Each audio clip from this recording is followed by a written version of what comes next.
Good morning. I'm pleased to inform you the American people should be extremely grateful and happy. No Americans were harmed in last night's attack by the Iranian regime. We suffered no casualties. All of our soldiers are safe, and only minimal damage was sustained at our military bases.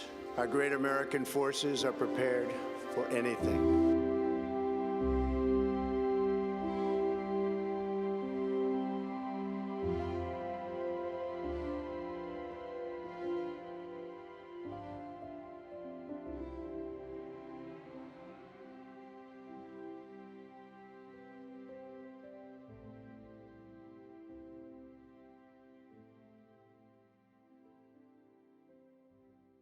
I'm Sergeant First Class Austin Moser. I'm the Operations NCO for HHC 206 Engineer Battalion. Colonel Mike Lawson. I'm the Deputy Chief of Staff of Personnel for the Kentucky National Guard. So I'm a mom of two, married. My military career, I guess, could say it started in middle school and high school. My name is Robert Meacham. I am a high school teacher and football coach, track coach, and proud Kentucky National Guardsman for coming up on 22 years. I was raised by a single parent. My father died when I was young. My mom was a school teacher, and she did a great job. There were three of us raising us by herself. She never married. I became interested in the military through JROTC, and I firmly believe that I never would have joined the military in college if I had not been in JROTC. It just kind of made it more manageable, or made me understand it more, less scary, if you will. I am an engineer officer. Wasn't always an engineer officer. I started out in my Army career as an infantryman, so I was active infantry, did my first deployment back in 2003, transitioned into the Guard, got into the Chaplain Corps off the bat. That's how I was commissioned. I kind of cheated my way into the officer ranks and was commissioned in the Chaplain Corps. Realized that wasn't the route for me. I felt like I needed to lead from a Christian ethic that I couldn't do in the Chaplain Corps. I felt like the Lord was calling me into a leadership role, and so found the right person to sign the right paper to transition me over to engineers. And so I've been a combat engineer and an engineer officer since 2011. In college, I joined the military. My brother, who was several years older than me, had already graduated college and was in medical school. And of course, you can imagine there's a financial burden there for a single parent who was a school teacher with, one son in medical school and one son in college. So the being in the reserves or the Guard seemed like a good way to continue my education. Yeah, Lieutenant Colonel Sean Higgs, currently the full-time administrative officer for the 206 Engineers. On the M-Day side, Traditional Guardsman, I'm currently in Joint Affairs Headquarters. Essentially a slot holding space until I take command of the 206 Engineers in October. So as a child, I grew up with two other brothers. I was the oldest of the three of us. Grew up in a pretty normal household, played a lot of sports growing up. My dad served in the National Guard when I was very young, and that kind of drove me to want to do the same, follow in his footsteps. So when I joined the military, I didn't really know what I wanted to do or where I wanted to go. I settled on the National Guard because I wanted to go to college. That process quickly changed when I started having children. So I went to basic training at Fort Jackson, South Carolina. I went to AIT at Fort Lee, Virginia, where I became a 19th Yankee Unit Supply Specialist. From there, I quickly transitioned into full-time National Guard soldier. Started off as a military technician at a supporting maintenance shop. Thereeafter, I became a unit supply sergeant and progressed from there. Grew up on a few horse farms. Dad's in the horse business. I was younger. We lived in Kentucky, moved to Pennsylvania, spent my formative years there. Didn't really have a need or a want to go to college, so just kind of looking for something fun to do and decided to join the Marine Corps. Stayed in the Marine Corps for 8 years on active duty. Finally understood that an education is extremely important in life, so I got off active duty, stayed in the reserves while I went to college. After college, didn't really have a need for the military anymore, so I got out completely. After about 2 years, something inside said, the service is a good thing. So I decided to go back in. This time I joined the National Guard here in Kentucky. Joining the military was something that came up to be just because of the path I was going down wasn't necessarily the right path. I was associated with some people that's, not good actors, so to speak.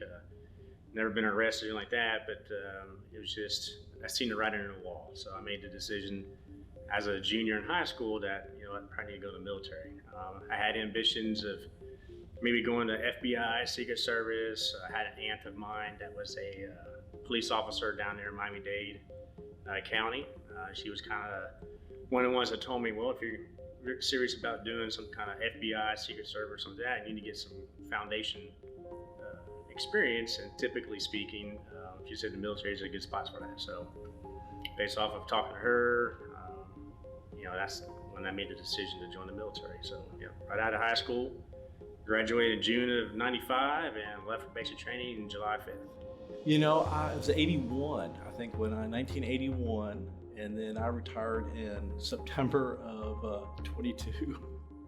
So I think I had like 39 years of good service in that time. I've been an intelligence officer the whole time. It was the intelligence officer school was around 6 months long in Fort Huachuca, Arizona. And I think they had a hard time filling it because for many folks, that's a long time to be away from home, right? 6 months, plus any other training that you needed to hold that position. So I was an order of battle officer, which meant that I kept, and it's like the pre-computer era really, but I kept like loose leaf notebooks on the Soviet war machine in case we faced like the 3rd Guards Tank Division.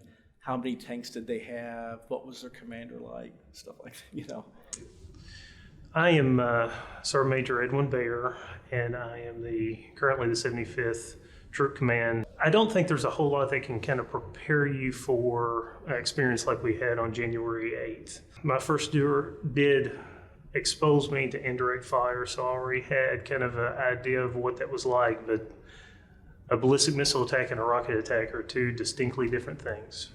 I had been practicing for the previous 7 years and never got in the game. So I was really excited about the opportunity to deploy, less excited about leaving my family behind in the process. But it's something my wife and I, we knew was part of the equation at some point in this career field. So yeah, going to the deployment, I was really excited. I was just looking forward to making my mark in the Army. When I deployed, I had 3 children. I now have 5 children. The latest one just coming last month. I felt very prepared. I felt like we trained properly. I felt like we were as well prepared for anything that we could encounter. And then that night happened. I don't know that there's any preparation really that can be done to prepare anyone mentally for what we went through. After a few years of being in the military, being in the National Guard, and I got the itch that I wanted to deploy. So then I volunteered with Kentucky Agribusiness Development Team. And I went there in 2010 to Afghanistan. And I came home, and almost about 10 years later, General Campbell and I were talking one day at work, and he said, "Ashley, it's about time for you to go again." And so we started talking about how that would go and if the team would support a full-timer leaving. And he said, "Well, you're a soldier first," and so absolutely, I'll support it. So I started looking around and started talking to Colonel Lawson and see if they had any slots for a 42. And he said, "Well, if that's what you want to do, put your 4187 in to volunteer." So I did. And so then that led up to my second deployment with the 206 engineers. So I was deployed. I was in a non-deployable unit that got deployed in 03, 04. I was in the Old Guard, 3rd U.S. Infantry, the Old Guard in Arlington, Virginia. You've seen the guys out there in the blues that are doing the Tomb of the Unknown Soldier and the funerals. I actually did more than 700 funerals at Arlington National Cemetery But while we were there, the height of the surge in Iraq was actually not the surge specifically, but the invasion of Iraq happened in '03, and the Horn of Africa had some work to be done that needed some infantry type work, and it was one of the brigades of the 10th Mountain was like, we can't do that job because it needed infantry, MPs, and mortars. And the Old Guard in DC actually has all three of those. Now, we're a ceremonial unit, but we're also a very well-trained infantry unit. So about 3 months after getting called that said we were going, all of a sudden I was in the Horn of Africa for 8 months. So it was a very different experience doing all the infantry stuff, doing cordon searches and all that stuff before the Horn of Africa became a destination deployment, like some might think of it now. My son was born while I was deployed. So I didn't meet my oldest, just turned 20 yesterday. I didn't meet him until he was 7 months old. So that's when I got back. So yeah, I've been. There's a lot of things that I've dealt with on deployments. I had 2 deployments in my career. The first one was to Iraq in 2006, 2007, and there was a camp, Spiker was its name, a base called Spiker near Tikrit in northern Iraq, and it had 16,000 people on it. And my boss is General Jones. He retired, and then I was the deputy commander of that. So we were there during the surge, which I think kind of turned everything in our favor there at that time. So it was a very interesting time to be there in Iraq. So that was my first one. And then my second one was during this deployment, during 19 and 20. Yeah, I was on the first wave moving into Iraq, so I could start my transition. My counterpart, he actually had come. Obviously, the construction management piece as the construction battalion for all of OIR was a huge piece. So myself and Major McDonald and Major Vance were on that first wave moving into Iraq, so that we could get everything set up and keep the construction projects rolling as they came about. So I spent maybe 24 hours in Kuwait. Basically a stop through and a sleep, and then jumped on a flight the next day and headed into Iraq. This was my 3rd combat deployment and my 4th mobilization, I guess, if that's how you want to look at it. I arrived in Kuwait at Camp Buehring, and I was at Camp Buehring for about 48 hours. And from there I went to Al-Asad, and I was in Al-Asad. I was the last of the groups to leave. So I was in Al-Asad for the majority of the time. I was there for a little over 8.5 months, and then I was back in Kuwait for a week and a half or so before we came home. I joined the Guard right before September 11th. And once September 11th happened, it was like 3 weeks after I joined the Guard. My wife jokingly is like, any way you can get out of that contract? So it was a very, very different aspect, culture from the National Guard and the Marine Corps. I found out very early that the Army takes care of their people very well. Being in the National Guard, being in the state, you develop a lot of friendships, a lot of relationships that are deeper than they are on active duty, because you just move so often. First deployment was in 2005 through 2006. Went to Iraq, part of OIF 05, 06, I think is what it was. Spent a lot of time between Ramadi and Fallujah. So that was our battle space for our brigade that was there. So my first tour to Iraq with the 129th MEB, and so I was with the 129th BSB. We were the BDOT, the Base Defense Operations Cell, at Camp Victory, or Victory Base Complex, VBC, there in Iraq, Baghdad. And that was during Operation New Dawn, circa 2013, 2010, 9-10, that time frame. The specific year is kind of escaping me, but even then, we would receive mortars from time to time and this and that, but it was really nothing that significant, so to speak. But so yeah, the January 8th was definitely another level. when it came to the ballistic missiles. We did replace a unit when we arrived at Iraq. I never met them face to face. So once I got there, there wasn't really a handoff per se, but it was a little bit of shell shock. You know, your first time off the aircraft in a combat zone, realizing where you are and the realization that, you know, this place is not necessarily as safe as Kuwait or much less safe than at home. So a little bit of a shell shock when you first get there, at least for me there was. I had come on early doing MOB operations and MOB planning for the brigade, focused primarily on the 206 before we ever left here. And while we started doing all of our train up and all of our mission planning, I was involved in all that from the ground level. So I felt very prepared. Obviously, we were told the whole time from the battalion we were placed, low key, no kinetic activity, everything's real slow over here. It'd be time to work on college courses for the young guys or work on your PT or stuff like that. But once we got over there and everything just kind of went belly up, and it turned into a combat environment again, kind of like it was in the early 2000s up until 2016, 2015, 2016. There was a little bit more threat and things going on during the 06 and 07 deployment than what we had in the beginning. And then when our deployment kind of changed, like around December or so, then I kind of had a basis of understanding. But we were really busy. But we were attacked when Saddam Hussein was executed. His body was brought to our base, and we turned it over to his family. There were many things that happened in that 06 and 07 first deployment that I think kind of prepared me psychologically for the 1920 deployment. Also, just being older too. I think I was 57 or 56 when I began the deployment. And I think I felt like the older I got, kind of the better I got. There's an irrationality in war, and there's it seems to be like, if you want, for want of a better term, chance or unusual things happening.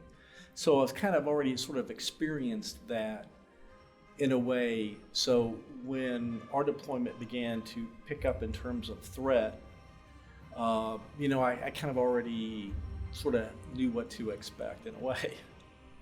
The battalion that was there before us kind of experienced a totally different environment than we did.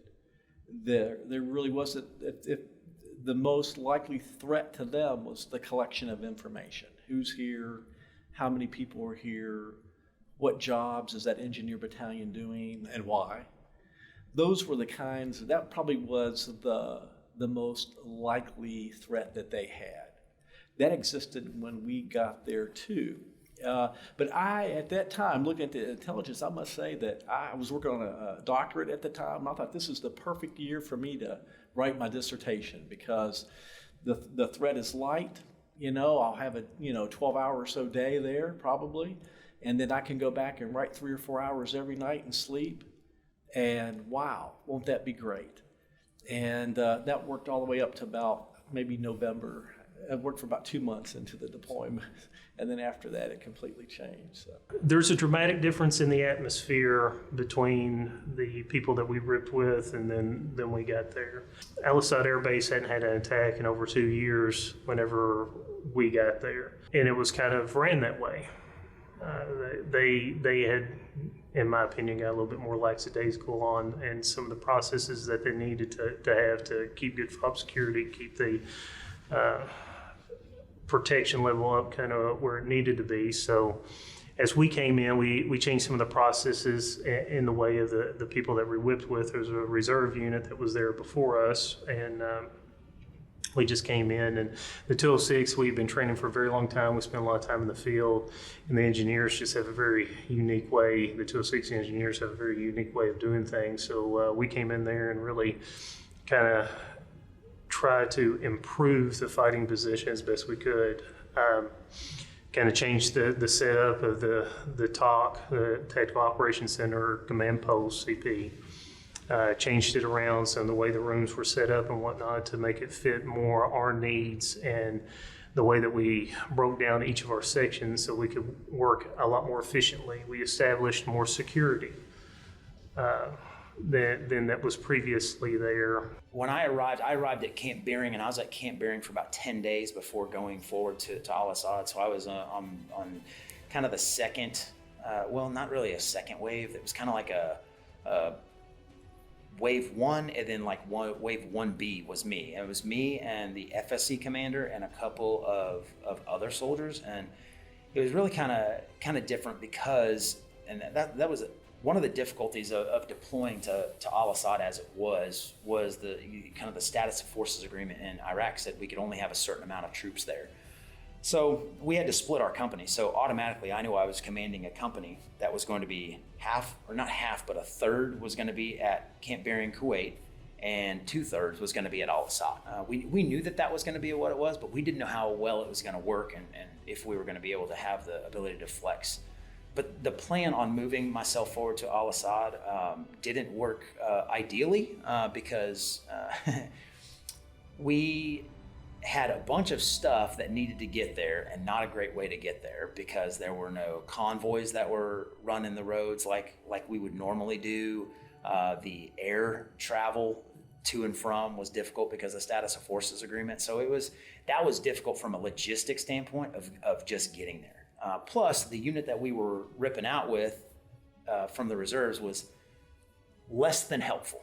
They were, they kind of had you say sometimes people have like 1 foot out the door. They had 2 feet out the door, and I mean that's no hit on them. There's just some people that are like that. If you've been in a rough situation and maybe you've got leadership that doesn't really heed your advice, or you just get frustrated, and so they were frustrated, and so couldn't really get a good sense of how the land was going to be laid for us until we got there. So I actually traveled in on some Ospreys. I worked out we worked out a deal to fly with some Marine Ospreys, some V-22s. We packed this Osprey packed full of our engineer equipment. It was the 12 Tangos equipment. It was the survey equipment that we had to have up there because that was one of our primary jobs. This thing was packed to the roof, and it was me and Captain Prowse sitting in the back of this thing, and it felt like it was 1,000 degrees on that tarmac, right? And I knew pretty well that Ospreys did not have the best flight record. Like we're getting out there to the flight line.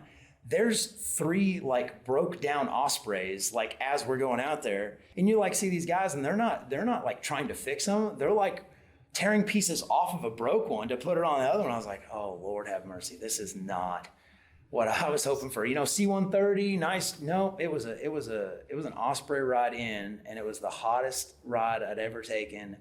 But once I got off the ground at Al-Asad, I was like, well, if this thing has a flight record of about 50% crash rating, I lived through the first one, I'm never getting on an Osprey again, because that'll be the other 50%. So we got there, got on the ground, got the equipment that we needed on the ground so that our guys could start doing the mission quickly, because the mission set gets going as soon as you're there. So we had stuff that we had to get done so that we could get set up and functionally do the job. The staff needed to do their job, so we had to get there so that we could figure out how they could do their job the best. When it comes down to running battle drills for indirect and some of the stuff, like you can only what you're going into. Commanders have to make a decision what you're going to train on prior to any kind of a mission. But if you already know your mission is, there's inherent risks. You can't train on everything. We don't have the time. And that's a lot of times when you get to mode station, you use more time because you're there together, and you can refine some of your plans, refine your mission sets and whatnot. But at the end of the day, when you're going to a mission, you can't train for everything. And who would have known that we would have got,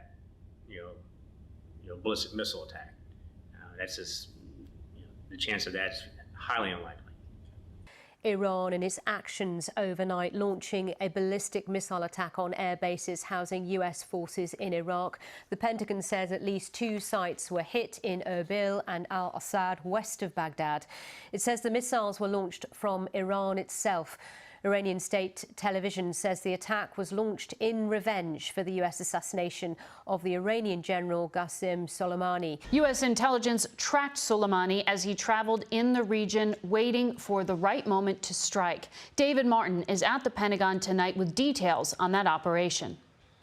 This is what's left after the two vehicles carrying Soleimani and his aides were struck by American drones, setting off what could be an earthquake in the Middle East. He had just landed at Baghdad International Airport on a trip intended to launch a campaign of attacks against Americans. He was actively plotting in the region to take actions, a big action as he described it, that would have put dozens, if not hundreds, of American lives at risk. We know it was imminent. The U.S. military was directed to take out Soleimani after an American contractor was killed last Friday in a rocket barrage on an Iraqi military base. American jets retaliated with airstrikes against the militia which fired the rockets. A militia U.S. intelligence said was directly controlled by Soleimani. Iran launched more than a dozen missiles overnight, aimed at 2 Iraqi bases housing U.S. troops. Iranian state TV said it was revenge for last week's killing of General Qasem Soleimani. He was buried hours after the attack, following a massive multi-city funeral procession filled with anti-American statements. One base targeted was in Erbil, in northern Iraq. The other was at Al-Asad Airbase, home to about 1,500 personnel. So, immediately following the assassination of the Iranian General Soleimani, I think we all knew that there would be a retaliation at some level. I don't know that, at least I didn't necessarily think it would be at the level that it was. But then the night of the attack, I got a call on the radio that all commanders needed to report to our battalion command post. So I spoke with Captain Meacham, let him know that the battalion commander was waiting for him. And then I got a shower and I got ready for bed. Didn't really think anything was coming or anything out of the normal. Captain Meacham knocked on my door, now Major Meacham. He was a little bit ghostly looking, a little bit white in the face. And he said that something big was coming and to get the entire unit bunkered. To which I chuckled and was like, yeah, okay, because we've all heard the stories that we're going to get hit tonight, we're going to get hit yesterday, and rarely it happened. And he said, no, this is the real deal. We need to make sure everybody's in the right place. So from there, immediately got on the phone with all the leaders, or on the radio with all the leaders, got 100% accountability and identified where each soldier or each section was going to be bunkered down. And then we waited for several hours, to which at that point, a lot of us are cracking jokes and not really thinking anything crazy was going to happen. And then it did. Tonight, for the first time, we are seeing video from a U.S. military vehicle as Iranian missiles rained down last week on a U.S. base in Iraq. Well, luckily, no one was hurt. The missile barrage was in retaliation for the Soleimani killing. So the January 7th, that day of January 7th, finding out was really a different thing, because this is what I remember going back to our LSA, our housing area at Incheon, and seeing the Norwegians across the way from us packing their Land Rovers up like they were scared. And we're like, what's got them up? Like what? Like it was that. So that's literally how I found out something was wrong.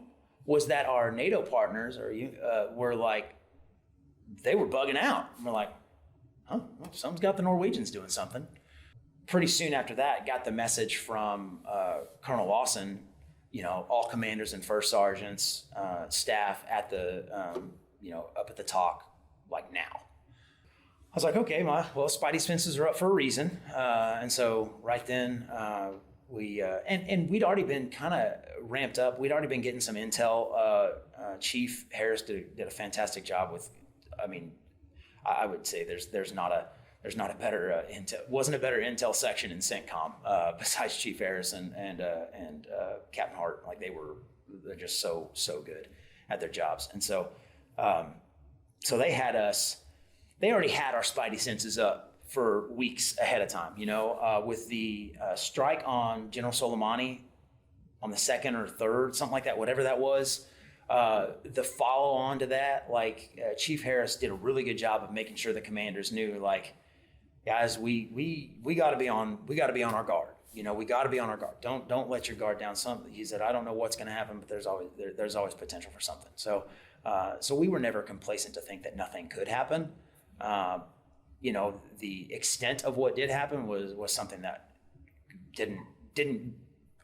had not even broached my consciousness until that night. I heard that afternoon that before the attack occurred that was going to occur. Now, there were some intel reports before, but in the afternoon, I felt like the Allied command on the base felt that the base was going to be attacked, and then began to make preparations. And as you know, some military units left the base. Either they flew their airplanes out, right, in the Air Force, or they physically drove their vehicles to a nearby location to wait out the attack.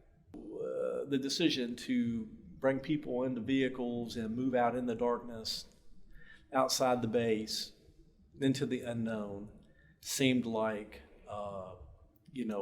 probably not the best idea. And also, I must say, this is just my personal perspective. I told the commander, I felt like there was a lot of people leaving the base, but the majority of the base were civilian contractors. And I felt like a little bit of responsibility to stay there, because the majority were U.S. citizens too. And many did not have the opportunity like that to leave the base. So I thought it was a good decision what we did. The intelligence channels, the chatter, talked about an impending attack. They talk about impending attacks all the time. So I think there was a little bit of fear, just kind of that initial shock, hearing that, potential attack every day. So got the message that we were going to be moving to the bunkers to sleep in them that night. And I was like, doesn't sound right to me. It's just another chatter, really. So I went down to talk to the headquarters, and I ran into a couple of other battalion commanders while I was there. There we went into a secure video teleconference that was going on with U.S. Central Command headquarters, and we were made aware of a pending attack from Iran. Finding out that information, it was a credible threat. So immediately went back to my battalion headquarters, called all the company commanders and first sergeants, and then my staff as well, kind of pulled everyone into a room and let everyone know what I had just found out. Like I said, the infantry battalion that was there providing security, they left the security for the base, but took those that weren't on shift, several kilometers away. They had the capability to leave the area and not be in the impact zone. I thought it was a smart thing to do. Talking with some of the engineers that we developed relationships with, they were like, we thought we were going to come back and put everybody in body bags. I felt like the active duty guys kind of left us hanging a little bit. They left the base. That's what they were told to do, and that's what they did. And I get that. They were given orders by their brigade command and by the generals that they worked for. But they left us, the engineers and the sustainment folks and some of the Air Force guys. We were there taking everything over. So I felt like we were abandoned. We were abandoned by a lot of the folks who were supposed to be our partners. So the active duty guys stayed. They ran the BDOC, the base defense, and they ran the towers and that kind of stuff. But there was two battalions worth of people, active duty folks, that left. Half of the Air Force left. All the special forces, all the SEALs, all the hua killer guys, they all left. They got in helicopters and got the hell out of there. And they had that option. We didn't.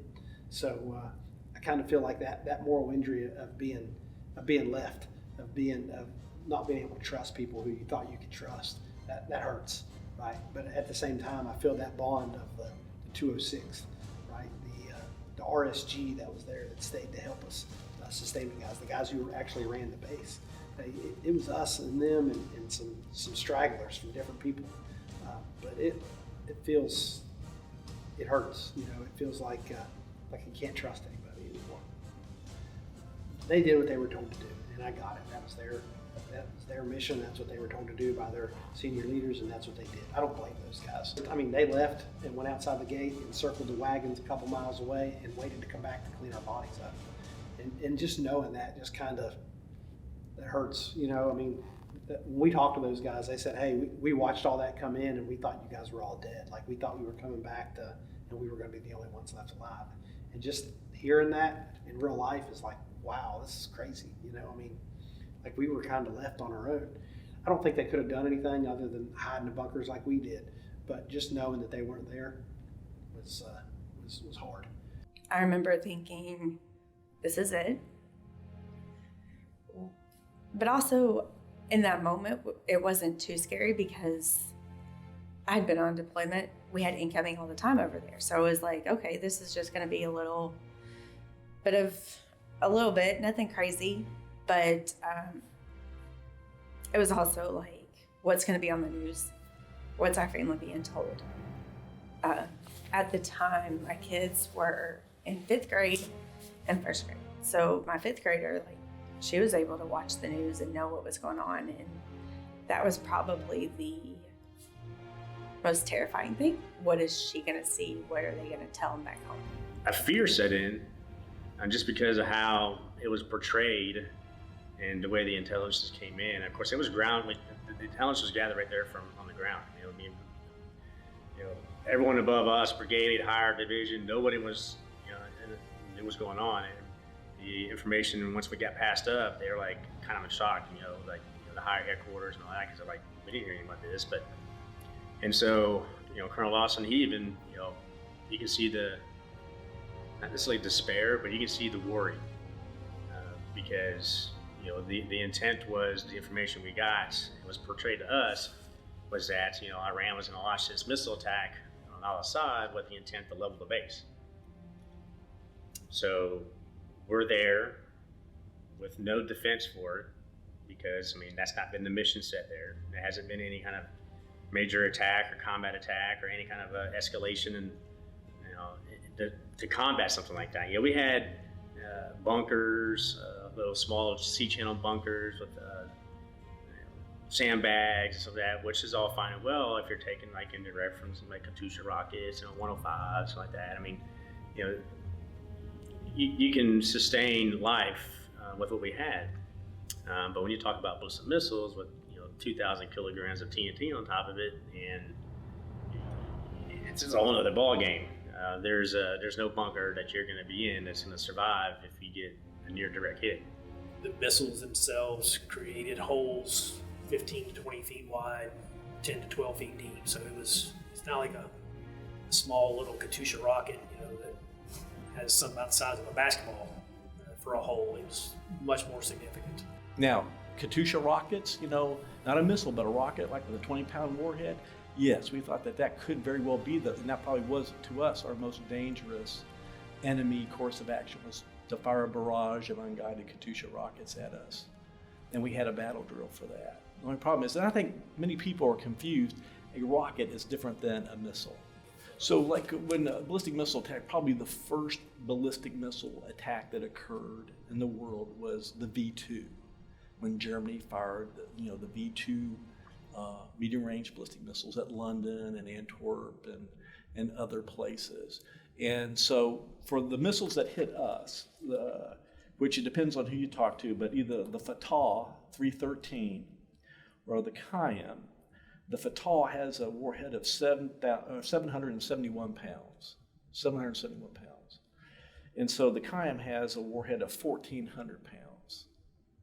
So depending on how many missiles hit the base, I think I wrote in my diary, I thought I heard 14 explosions, but if it was 12, then it was 9,000 to 17,000 pounds of explosives hit the base, or 4.5 to 8.5 tons in a several square mile area. So that's a lot. And probably was only, when does something like that happen to U.S. forces? I would say probably like in Antwerp in World War II, when Germany was trying to kind of close down that port. by using the V-2 rocket. So I don't think many people understand the tonnage that landed on that base in that short amount of time of several hours. I thought this is the start of World War III. I thought, oh hell, here we go, is really what I thought. I thought this is bad. You know, in my prior deployments, I did route clearance and combat operations for the first two, and construction operations, and had been in a lot of IDF or small Katyusha rocket type mortar events. But a theater ballistic missile is different, right? So in working with Mr. Harris, he was my roommate, Charlie Harris, and he and I had talked about this before, and we never thought that Iran would react this way. And whenever they did, and it was coming in our face, we were like, wow, this is it. Like we're pretty much going to die here, you know. And we were getting questions and comments and stuff from clear from the CENTCOM commander. We were in a 206 Engineer Battalion from the Kentucky National Guard, was being briefed and was having a question and answer service from the 4-star in charge of all the Central Command. It was crazy, but it's what we had to do, you know.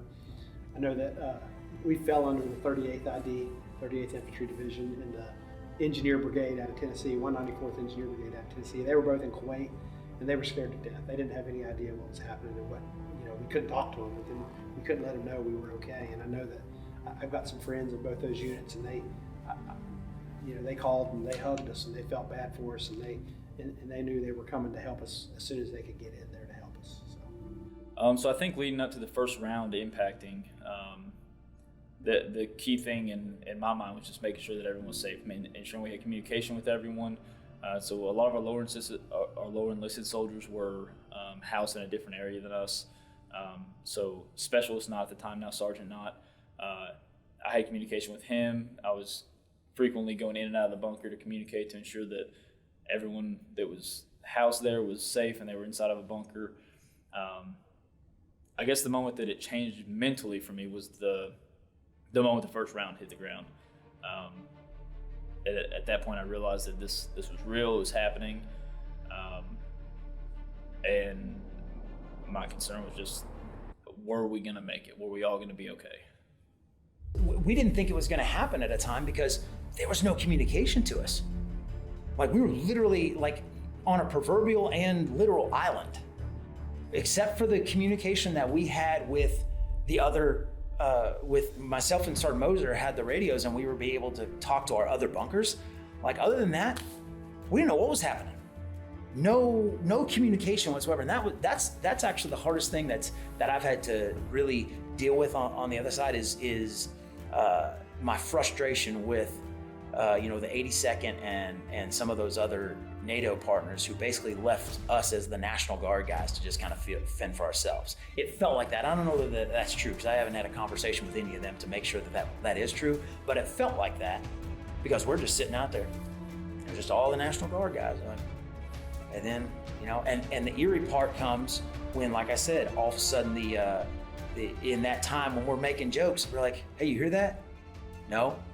Yeah, the airfield's silent. The airfield that had been at like 100 decibels 24 hours a day since the minute I walk on is all of a sudden silent. That's some eerie stuff, because then I was like, those Air Force guys left us too. So it felt like, okay, something's gonna happen. So the waiting game was pretty crazy. We executed that disbursement pretty quick.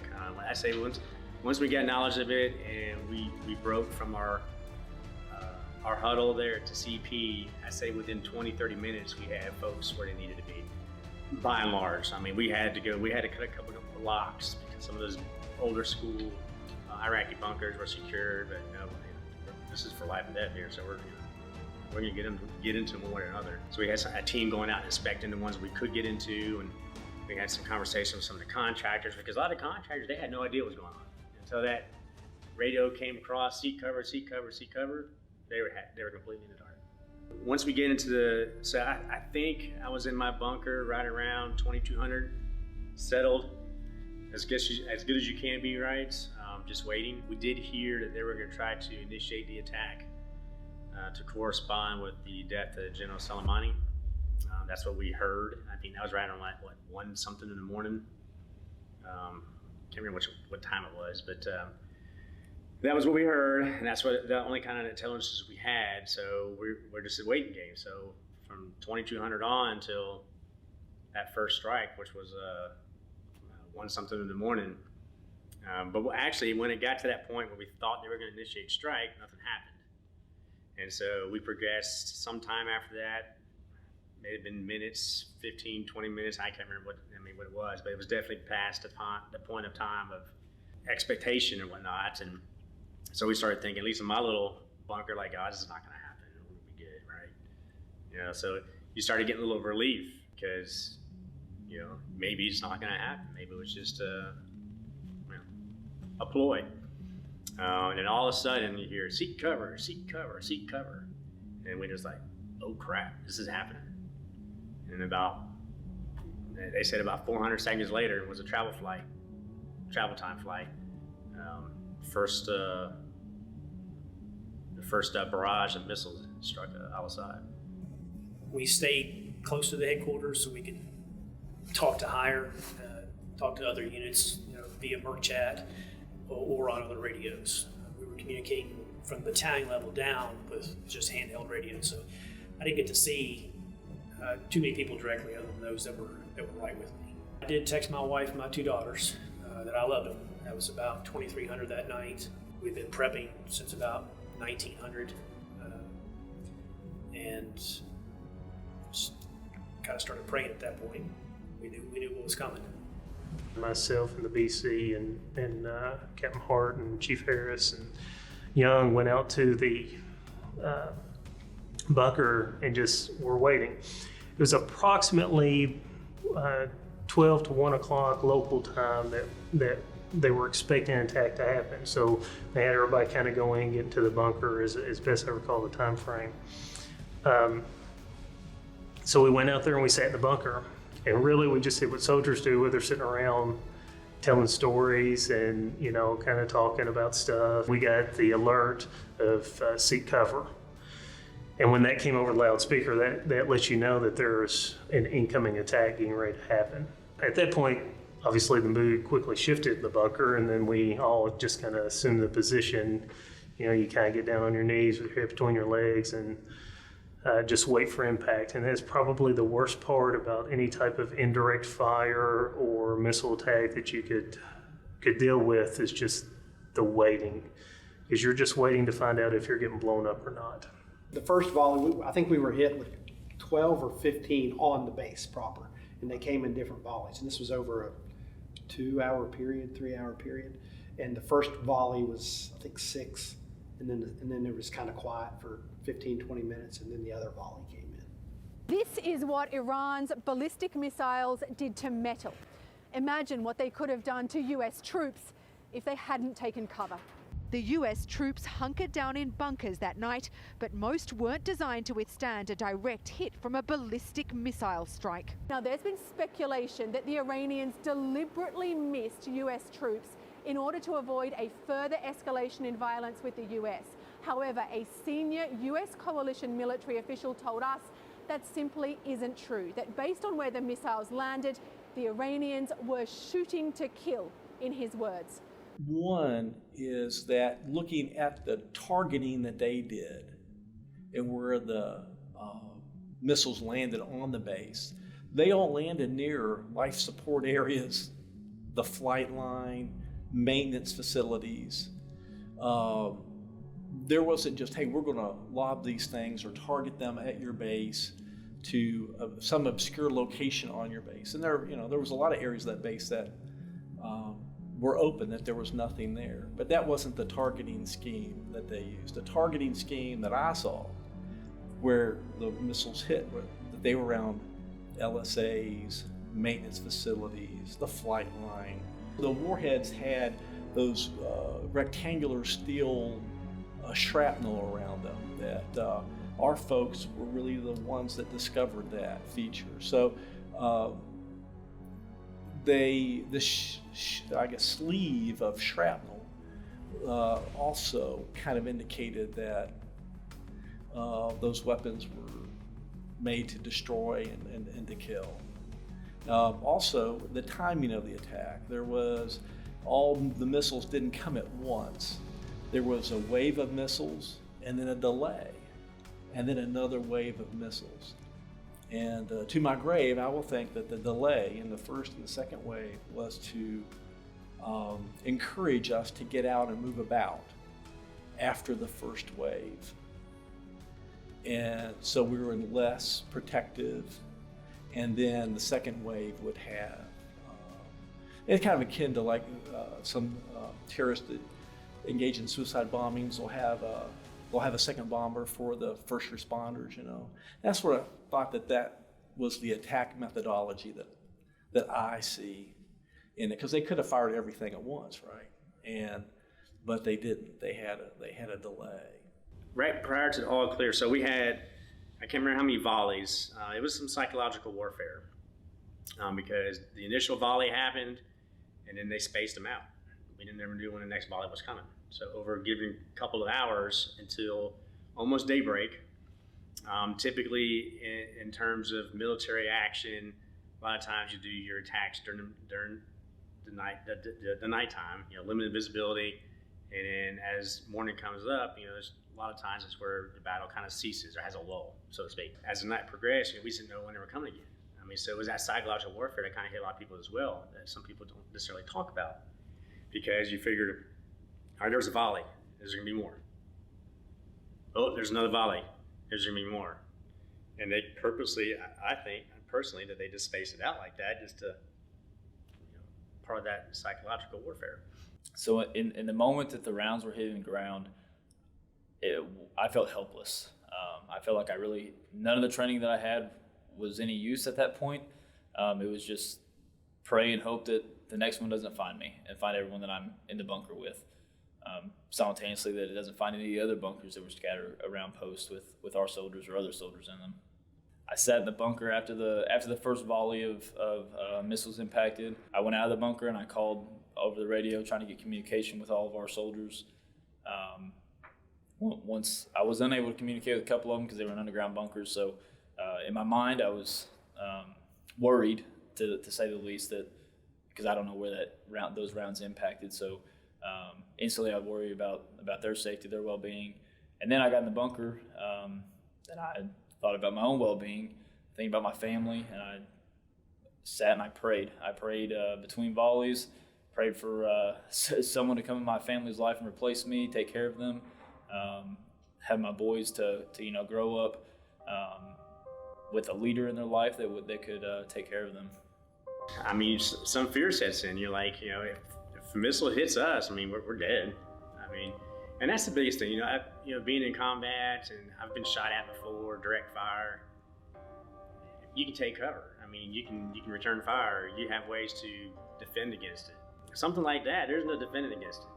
I mean, we have, you know, equipment in the military that you know help defend against the Patriot missiles and you know some other things like that. But we didn't have any of that there.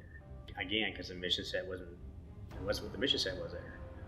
There was no, so we had no defense for it. So once it happened, it's like, oh crap, you know. So it was rough. I mean, we were anxious, nervous, you know, sticking together, you know, just talking and chattering as best as we can, just to keep our mind off of it. And then whenever you hear seat cover again, you just kind of huddle up and just get down and just pray. No, I was a lot of prayer. Every time that voice of incoming and seek shelter and the sirens were going off, I said every time we would hold hands and just kind of pray that it wasn't us that was getting hit, because after that first one, and we kind of figured how big of an impact it was making, especially when we saw the flames, we knew that if we had been hit, then we wouldn't be here today. Yeah, every time that incoming, we just held hands and would pray that it wouldn't hit us. We had warning. Everyone was in place by like 11:30, and I began to feel a little bit uneasy about 11:40, and I had to go to the bathroom, right? So taking it's a nice quiet space for prayer, and I prayed. When the first one hit, I think it might have been like the one that had the heavier explosives, because it lifted me off the ground. I was lying on the ground, and I physically felt, the earth like move. And it was just absolutely terrifying. I believe the person next to me got TBI.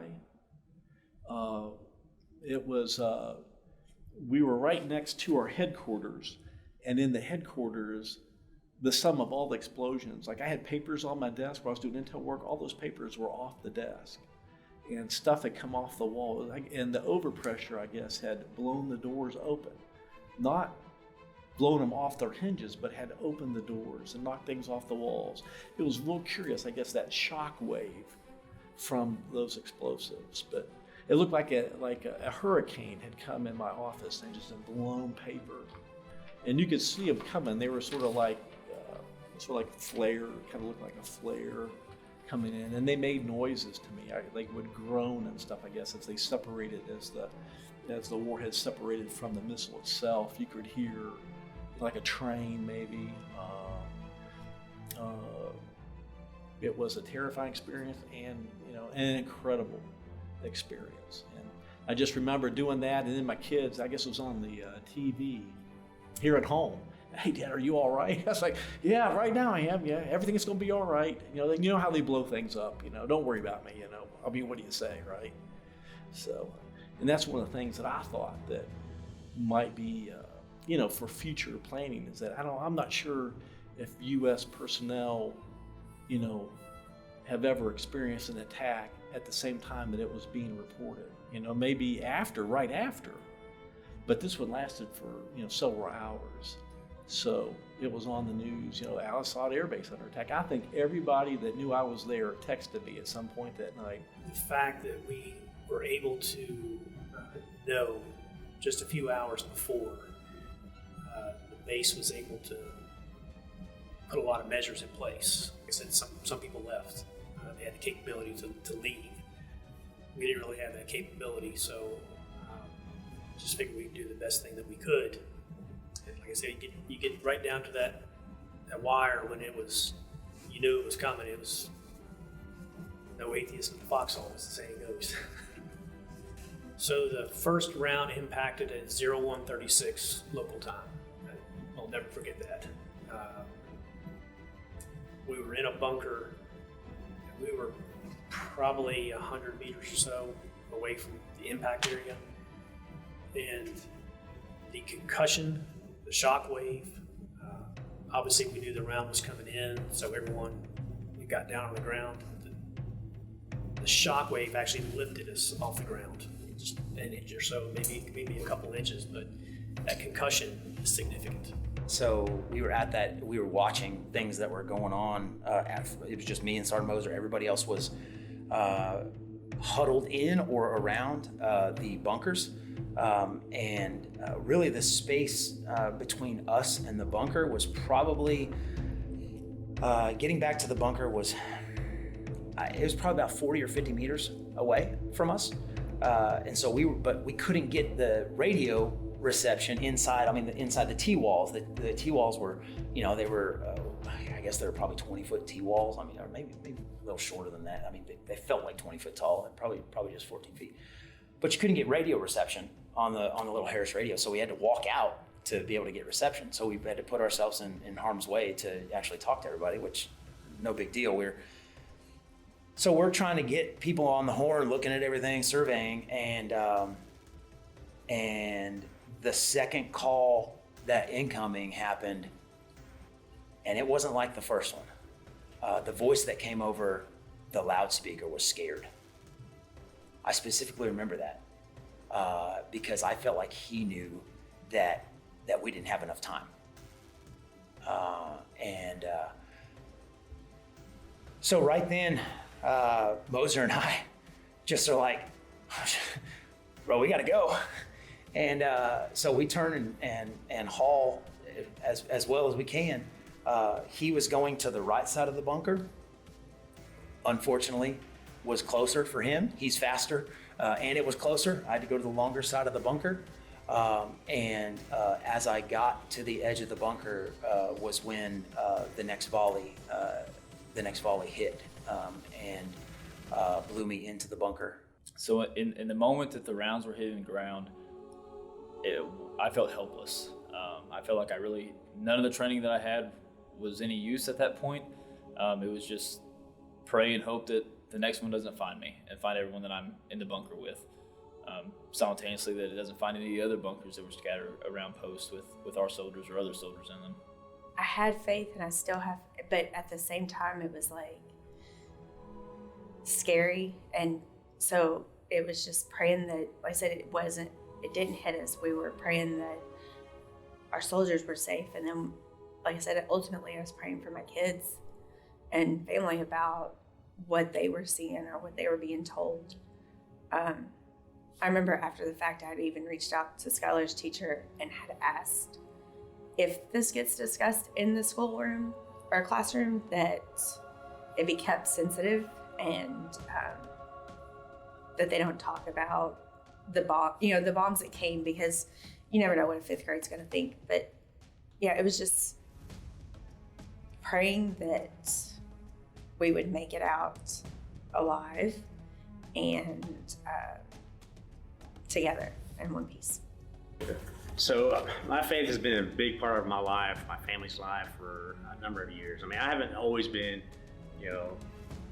the most faithful Christian, particularly in my younger part of my life. And I think as we all grow, as we get older, our walk, at least for me, my walk grew as I grew in age, particularly when I had kids and they got older, just marriage and whatnot. And so, I mean, not religion, but just faith in general for me as a Christian, and my faith in Jesus Christ as my Lord and Savior, and our Heavenly Father. Just, I mean, how the Bible is written. I mean, I had, and my wife too. I mean, for me, I feel that we're pretty strong in our faith.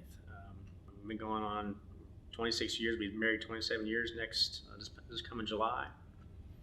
I mean, so I mean, and it's not without that faith that's allowed us to get to where we're at. Prior to deploying, we had like prayer circles and stuff like that, and I always prayed daily, multiple times a day. And even when we were over there, I would pray. Just pray for my family back home, pray for us over there, pray for our soldiers. Just pray without ceasing. That's always been my thing. What created the size of that crater that you could park, an LMTV inside? And you're like, if we were standing within 50 meters of that on the ground, we would have been essentially vaporized. So we get back, and I hit my head pretty bad. I told docs that I wasn't unconscious because I knew that was the key that they would have shipped me to Germany, and I wasn't about to be taken out of the fight. So I lied and said no, I didn't lose consciousness. I just hit the back of my head really bad, and I was really light sensitive for a while.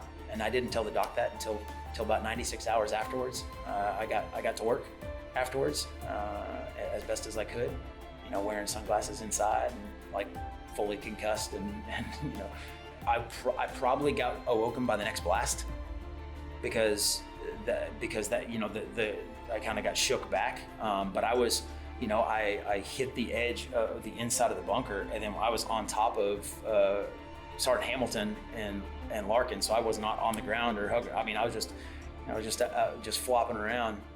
So, yeah, I think that I got basically awoken by the next blast. The fact that no one was killed during the attack was, I didn't believe it at first. When they told us that everyone had made it, I was almost in shock that we were successful in the way that we dispersed. Just to know that we all made it through, it was a huge relief. I grew up in church, went to church every Sunday, every Wednesday, went to all the youth camps. In high school, I volunteered as a high school student to mentor younger children, middle school age kids. Still today, my wife and I, we take our boys to church every Sunday. We actually lived in the church for about 1.5 years while we were building our home. So I don't think much has changed, other than I realized how important it was in that moment, knowing that that was all that I had. Faith has always been big to me, big to my wife, and we kind of, that's how we grew up, and that's how we're raising our children now. But in a situation like this, I just feel like he was with us, because if he wasn't with us, we wouldn't be here, right? And I've heard, on the news, they talked about that we had warning. We had warning. We knew we were going to get shot at, but we didn't know when. We didn't know what it was like. We'd never had that. I mean, this hadn't happened since like World War II, and something like this had happened last time. So nobody knew anything about it. And I think that we really kind of we dodged a big bullet, And then I've heard people say, well, they knew where you guys were at, and they weren't trying to kill you. That's not how that works, okay? Like they said, hey, we're going to hit the flight line. You don't have any idea who's on the flight line and what's going on the flight line. And if you look, they hit tents, they hit areas that people were at. They just, luckily, those people weren't in there when it happened, right? I think the closest one that landed to me was within 100 meters. It was a monster one, and it landed just outside of our LSA. Like they couldn't know if anybody would have been out there whenever that landed or whatever happened. And then with the cubes that Mr. Harris is going to talk about, or Chief Harris is going to talk about whenever he does his interview, those were designed to kill and maim. That wasn't, they were exploding warheads. It wasn't like they were just bottle rockets, So I think that when people say that this, you guys had warning, and they knew what they were doing, and you guys were in bunkers and stuff, I don't think they realize how big of explosions these were. This wasn't rockets and mortars with 15-pound warheads. This took down entire buildings. This left holes in the ground that you could put buses in. And I think that it's very scary. And just knowing that we have a higher power looking out for us is the only reason I could say any of us survived. And knowing that the injuries that were suffered are repairable. It's not, nobody got their arms and legs taken off, nothing like that. It's God watched over us that day and had his hand on us. I've been like a faithful person my whole life. I mentioned my mom. My mom was a school teacher. For a while, she ran a kindergarten in our church. It was like the financial engine for our church. My dad was on the vestry.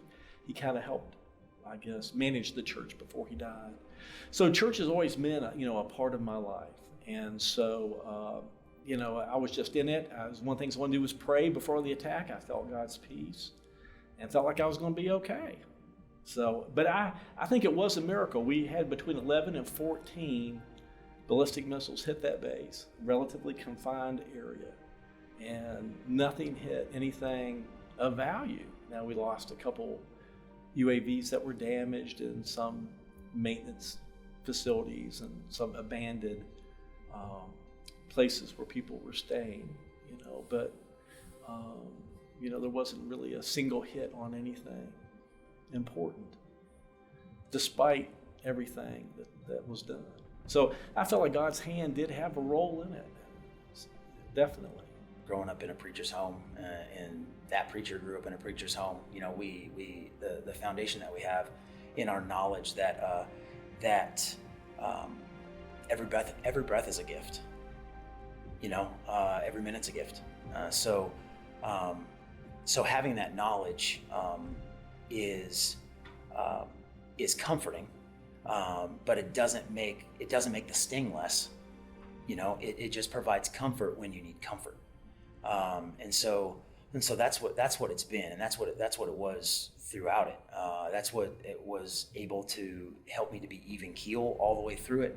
It helped me to, after the last attack, coming out of being knocked out, gathering myself and making sure that we were following the base defense plan and getting in a Humvee to go check on, and saying that it was all clear, and we get in a Humvee and go physically put my hands on every single soldier that is in every single bunker that I know exactly where they are. Almost getting shot by one of my soldiers because he's out there even worse. 3 soldiers out on a hill in a bunker with not knowing anything, no radio. The only thing that they needed was me to be, hey, it's gonna be okay. And how do I know that it's gonna be okay? I mean, I don't, other than that I know that I've read the end of the book and I know I win. So like it's going to be okay, you know. So that foundation, you know, is my foundation has never wavered. You know, as much as I have been shaken, as much as I have been blown hither and yon, like my foundation is that I know my identity. My identity is not truly, my first identity is not as a soldier. My first identity is truly not as a father and a husband and a coach and a teacher. My true identity is I'm a child of God. And when I know who I am, then all of the other things start falling into place. So one of my biggest regrets of that moment is that I had no idea that it was being televised and that my wife and my children were all watching it. So I did have my cell phone and I had the service, so I was receiving messages from my wife, from my brothers, my parents. But in the moment, for whatever reason, in my mind, the best thing to do was to not respond because I didn't want to give them the impression that everything was okay whenever in the next instant it may not be. So my wife and I still discuss that moment to this day. In the future, if any similar situation were to arise, that I should probably just tell them that I love them and that I will talk to them soon. So I did not communicate with anyone until the all clear was given at the end of the night or in the middle of the night. Right after the attack, I immediately could tell a lot of other people were having a lot of trouble dealing with a ballistic missile attack. I tried really hard to be a positive influence to other people. Like, you know, if you feel like you need help, go talk to somebody. There is absolutely no shame in seeking help. Having previously, you know, experienced some indirect fire and stuff before, I know the psychological tolls it pays. There's a lot of people that weren't sleeping, and there's a lot of people that were having a great deal of trouble processing what had happened. And I was fortunate in the fact that I kind of already dealt with that from my first deployment. But I've still, since then, I've went to a counselor. I've spoken to somebody about it, been diagnosed with PTSD. From a faith aspect, I think that has done nothing but draw me closer to God and to even reinvest in my faith. You know, I feel like now I'm probably closer to God than I even was then. There's the big voice that you hear, you know, rounds that are incoming that picks up incoming rounds, so you knew it was coming. And it's just like, where's it going to hit next? And then you just kind of look up in the sky and see if it's going to fall short of where you are, if it's going to kind of go over your head. You're always just praying that it's going to fall short of the entire base or go over the entire base. Initially, when we first all got there, we said a group prayer, just for those that were, you know, that's just for us, but also because we had, I think I was in there with, well, I know for sure I was sitting right across from a Mississippi soldier, and there was also some South Carolina soldiers in there with us. So we were praying for, you know, all of our soldiers that were there, but also in other places in Al-Asad. And then, but each time that voice came on and the incoming was happening, it was just an internal prayer that if it is my time, that, you know, okay, this is what it'll be, but just praying that God was watching over us and that we'd make it through. I was like, I'm not ready, but if this is what he wants and that's his timing, then, you know, it's going to be what it's going to be. But there were so many questions too, like, did I say enough? Have I done enough in life? Have I been the mom that I wanted to be? And then I remember thinking, like, more throughout the evening, each time, you know, it's like, okay, this might really be it. This might hit us. This one might get us. But it was still the same prayer every time. It was just, please don't hit us. Let us survive this night. There was actually, we're getting close to the morning to daybreak, And so they had a C-130, an AC-130 above us that was, doing routes, just continuing to monitor the base, just, doing what we can to assure people on ground that there's people watching. And, when you think about military, when you think about having you soften your target with artillery, your indirect, in preparation for a ground attack. I mean, it's kind of doctrine for a lot of militaries across the world. So some of us are thinking, they're going to do this, and they might have some kind of, ground force to come in and barrel into us, and who knows? I mean, that was always an opportunity, or our chance anyhow. And so as the daybreak started coming around, that AC-130 out of nowhere started lighting something up. Rounds. It was either the 30 mil. I can't remember which guns were on there. Don't quote me on any of that. But it was laying rounds. It was like boom, boom, boom, boom, boom, boom, and we're like, oh crap! So we're locking and loading because the AC-130 is opening up. They see something, and we're like, so something's happening. This ground attack's gonna happen. So that was our initial thought. So we're getting ready to, prepare for ground fight, ground combat. Thankfully, that never happened. So immediately following the last round, the order stand to was given over to the big boys. So everybody in our area, at least, we took up a defensive fighting position and stood by, essentially. Once the all clear was given, we knew there was no ground assault following. Myself, First Sergeant Larkin, and Captain Meacham, we got into a vehicle and we drove to initially to the command post to check on everyone there, and then we made rounds to every bunker that we had soldiers in to get accountability, and so that we could let the chain of command know if we had any injuries or casualties. Now, the one person that I worked with could not sleep at night after the attack, and so we moved him to nights, to work nights, so we could sleep during the day. And I would say the majority effect that I saw on people was that they couldn't sleep at night and would wake up about the time that the missiles came, either the first round or the second round. They did offer counseling in all places. The church there, everyone had to go to counseling there to talk. We had little group therapy sessions. I thought that they were good. I recognized that it was like a one-off kind of thing, that we thought through it, and I guess I had confidence in in my training and our ability to think through things. So we'll say after the attack, our government decided not to retaliate. We didn't have, of course, and then then Patriot missiles came and stuff to protect the base, but we didn't have anything like that. We didn't have CRAM or anything. We were totally exposed and open. And once those began to arrive in theater, I think a lot of people began to feel more secure. I haven't had dream. I've always had, since my first deployment, I had a friend who was immolated. They caught on fire and died. And so while they were refueling a generator. So I periodically have had to deal with that. So I didn't have really anything new. It just, for some reason, that was really the primary experience that, of something horrible that would bother me. But this one here, I guess because no one died, maybe it just didn't have the impact that another experience did.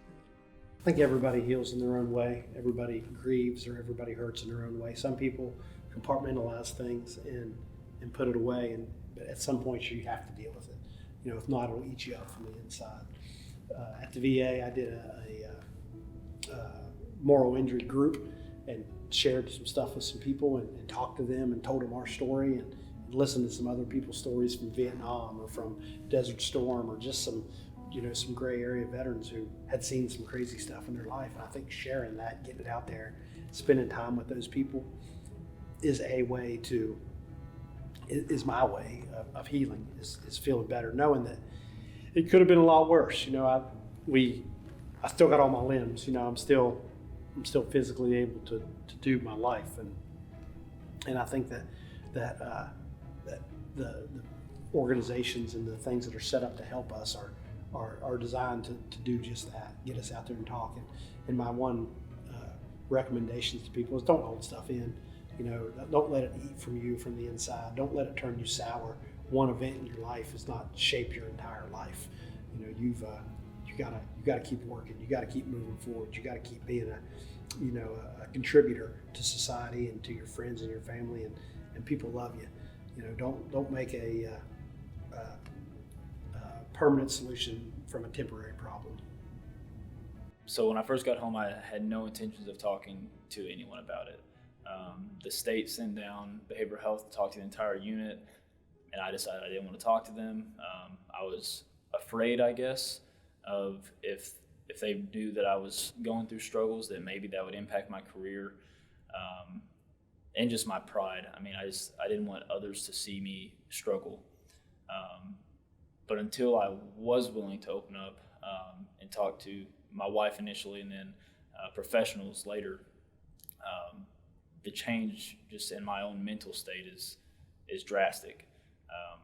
I feel much more at ease about the entirety of the situation, and if I could do it over again, I would, as soon as I got home, and even while in country still, talk to someone. I think a lot of us commonly think that we're probably the only ones that feel this way. We're the only ones that are scared or having these negative thoughts, and I just don't think that's true anymore. Based on talking with all the others that were there with us, we all felt that. We all felt that, just that burden on us. And I think nothing helps more, at least hasn't for me, than opening up and just openly talking about it. And it is hard. But at the end of the day, for your own well-being and for the relationships of those that you love, I think it's extremely important. Somewhere, someone probably feels that wrong decisions were made to stay. To them, I would say I made the decision based off the information that I had, and what I felt was best. Going forward, dealing with, like I said, a smaller globe. People have, the way social media is, people have a tendency to speak on that a little bit more terse than they would if they were face to face with others. I think people need to understand other people's opinions, but not force theirs on everyone. The way you get through huge explosions in your life is by the relationships with the people next to you. And for me personally, that includes a foundational relationship with Jesus Christ. But I can have that foundational relationship with Jesus Christ and the people around me don't have to have that, and I can still have relationships with them and let them know that I care about them, and let them know that I'm here for them, and let them know that I'm here to help them do their best job at whatever their job is. Because that's what's gotten us to this point, and I think it's gotten myself and Moser and Larkin and Howard and all those guys to this point. Is we had such a good relationship.